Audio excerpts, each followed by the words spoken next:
Hi అండి అందరికీ welcome back to my channel అమ్మమ్మ గారి ఇల్లు.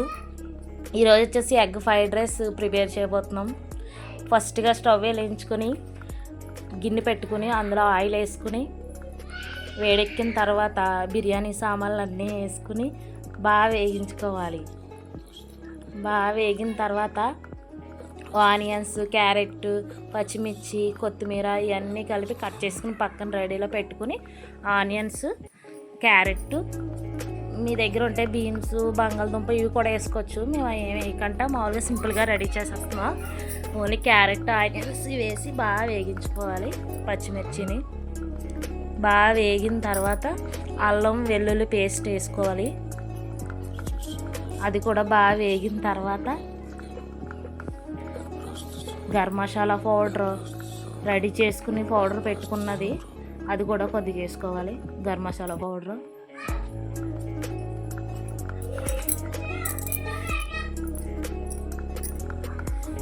బాగా వేగించుకున్న తర్వాత కొద్దిగా కారం, కొంచెం పసుపు, సాల్ట్, టేస్ట్కి సరిపడా మొత్తం రైస్కి సరిపడా సాల్ట్, కారం, పసుపు కూడా వేసుకుని కలుపుకోవాలి. గుడ్లు రెడీగా పెట్టుకుని అవి పగలగొట్టుకుని గిన్నెలో వేసుకుని మేమైతే 5 కోడిగుడ్లు తీసుకున్నామండి కొద్ది రైస్కి.